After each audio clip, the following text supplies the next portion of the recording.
সারা দেশে তাপমাত্রা কমলেও অস্বস্তি বাড়তে পারে বলে জানিয়েছেন আবহাওয়া অধিদপ্তর। 24 ঘন্টায় সারা দেশে দিনের তাপমাত্রা সামান্য হ্রাস পেলেও রাতের তাপমাত্রা প্রায় অপরিবর্তিত থাকতে পারে।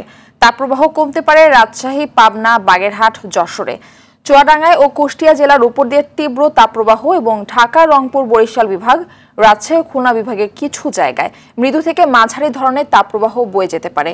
চট্টগ্রাম ও সিলেট বিভাগের 2-1 জায়গায় বৃষ্টি হতে পারে বলে জানায় আবহাওয়া অধিদপ্তর।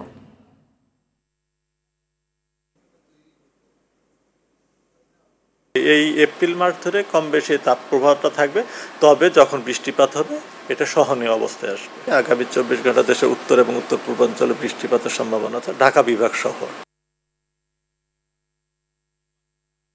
দর্শক, তীব্র দাবদাহের বিষয়ে জানাতে রাজশাহী থেকে সরাসরি যুক্ত হচ্ছেন আমাদের সহকর্মী মোস্তাফিজ রকি। কয়েকদিন ধরে চলা তাপপ্রবাহে রাজশাহীর জনজীবনে কি প্রভাব পড়েছে জানাবেন।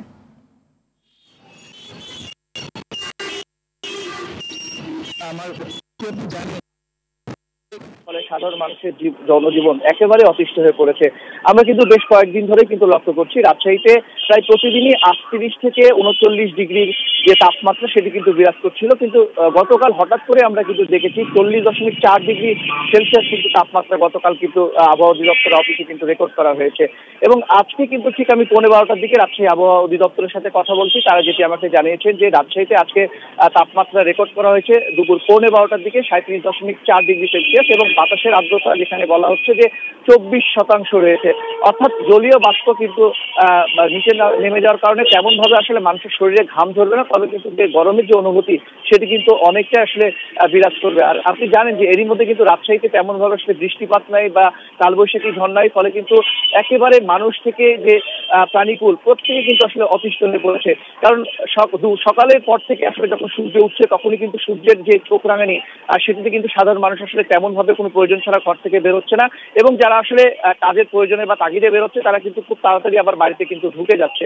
এবং আমরা রাজশাহী আবহাওয়া অধিদপ্তরের সাথে কথা বলছি, তারা কিন্তু এই আবহাওয়া এখন পর্যন্ত কোনো সুখকর খবর দিতে পারেনি। তারা বলছেন যে এখন পর্যন্ত আসলে যে তারা বলছেন যে 42 ডিগ্রি যে তাপমাত্রা সেটি কিন্তু রাজশাহীতে ছাড়িয়ে যাওয়ার কিন্তু সম্ভাবনা রয়েছে। এবং এই মুহূর্তে কিন্তু আসলে তেমন ভাবে আসলে তারা কালবৈশাখী ঝড় অথবা যে বৃষ্টি সেটি কিন্তু তারা কোনো রকমের আসলে সম্ভাবনা দেখছেন না, এবং তারা বলছেন যে আগামী শনিবার থেকে এই তাপপ্রবাহ কিন্তু আসলে আরো বাড়তে পারে এবং রাতের যে তাপমাত্রা সেটি কিন্তু এই খুব একটা তারতম্য হবে না।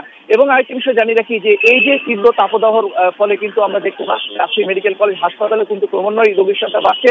এবং আজকে আমি দুপুরে খবর নিয়েছি রাজশাহী মেডিকেল কলেজ হাসপাতালে এ পর্যন্ত 50 জন কিন্তু গরমজনিত রোগে কিন্তু ভর্তি রয়েছেন, তার মধ্যে 35 জন রয়েছেন শিশু এবং 15 জন রয়েছেন বয়স্ক। ফলে চিকিৎসক যারা রয়েছেন তারাও বলছেন যে গরমজনিত যে সমস্ত নিয়ম বিধি রয়েছে সেগুলো কিন্তু আসলে মানব কিন্তু আসলে পরামর্শ দিচ্ছেন, এবং চিকিৎসকরাও বলছেন যে খুব প্রয়োজন ছাড়া আসলে সাধারণ মানুষকে আসলে ঘর থেকে বেরোতে আসলে তারাও নিষেধ করছেন। তো মার্ফি, এক কথায় বলা যায় যে রাজশাহীর যে মাঝারি এবং তীব্র তাপদাহে কিন্তু আসলে একেবারেই গোটা রাজশাহীর যে জনজীবন একেবারে অতিষ্ঠ হয়ে পড়েছে। মার্ফি, এই ছিল আমার কাছে রাজশাহী থেকে তাপমাত্রার সর্বশেষ। অসংখ্য ধন্যবাদ আপনাকে।